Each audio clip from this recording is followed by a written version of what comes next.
இன்றைக்கி வேலைக்கு போயிட்டு வந்து ரொம்ப டயர்டாக இருந்துச்சுங்க. சரி ஏதாவது செய்யலாமே அப்படின்னு நினைக்கும் போது சரி சப்பாத்தி செய்யலாம், அதுவும் டிஃப்ரெண்ட்டாக செய்யலான்னு யோசனை பண்ணேன். சப்பாத்தி என்னடா டிஃப்ரெண்ட்டுன்னு யோசிக்கிறீங்களா? ஆமாங்க, அதில் நான் முள்ளங்கி சேர்க்க போகிறேன். முள்ளங்கி வந்து ரொம்ப நீருள்ள சத்து காயின்னு எல்லாத்துக்குமே தெரியும். ஆனால் குழந்தைங்க இது யாரும் விரும்பி சாப்பிட மாட்டாங்க. ஏன்னா முள்ளங்கி வந்து ஸ்மெல் ஒரு மாதிரி இருக்கும். அதனால் குழந்தைகளுக்கெல்லாம் இது பிடிக்காது.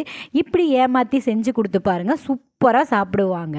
அதை நம்ம எப்படி செய்யறதுன்னு பார்க்கலாம். முள்ளங்கி எடுத்து கழுவி அதை நல்லா தோல் சீவிக்கிங்க. தோல் சீவி சின்ன சின்னதாக நல்லா சொரவி எடுத்துக்குங்க. சொரவி எடுத்து அந்த பக்கம் வச்சுட்டு அதுக்கப்புறம் ஒரு மிக்ஸி ஜாரில் பச்சை மிளகா 2 நான் போட்டிருக்கேன். காரத்துக்கு எவ்வளோ தேவையோ எக்ஸ்ட்ரா போட்டுக்கலாம். பூண்டு, இஞ்சி, உப்பு சேர்த்திக்கிங்க. சேர்த்தி நல்லா மிக்சியில் அடித்து எடுத்து வச்சுக்குங்க.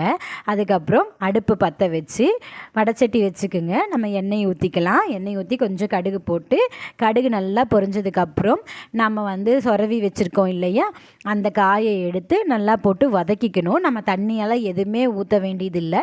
ஏன்னா முள்ளங்கியில் நிறைய நீர் இருக்கும், அந்த தண்ணியே அதிகமாக இருக்கும். அந்த தண்ணியிலேயே நல்லா வெந்துடும். ஒரு 3/4 வேக்காடு வெந்ததுக்கப்புறம் நம்ம அரைச்சி வச்சுருக்கோம் இல்லையா, இதை நம்ம அது கூட சேர்த்திக்கலாம். சேர்த்தி மறுபடியும் நல்லா பச்சை வாசம் போகிற வரைக்கும் நல்லா வதக்கி எடுத்து நல்லா ஆற வச்சு ஓரமாக வச்சிடணும். அதுக்கப்புறம் கோதுமை மாவு எடுத்துக்கலாம். கோதுமை மாவு எடுத்து நல்லா அகலமான பாத்திரத்தில் போட்டு உப்பு போட்டு நம்ம கூட வறுத்து வச்சுருக்கோம் இல்லையா கலவை, அந்த கலவையும் கூட மிக்ஸ் பண்ணி நல்லா பிணைஞ்சிக்குங்க.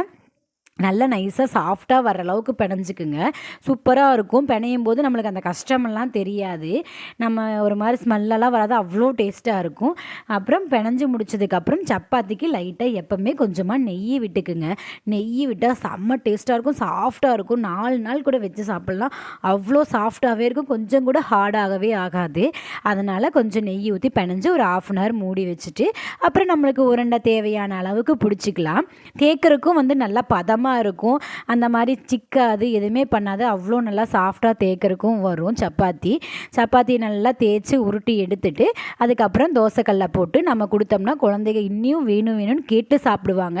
அதில் முள்ளங்கி இருக்குது அப்படிங்கிறதே யாருக்குமே தெரியாது. அவ்வளோ டேஸ்ட்டாக இருக்கும். நமக்கு ஸ்கூலுக்கெல்லாம் ஈஸியாக வச்சு கொடுத்துடலாம். எப்படி இருக்குன்னு சாப்பிட்டு பார்த்து எனக்கு ஒரு கமெண்ட் பண்ணுங்கள்.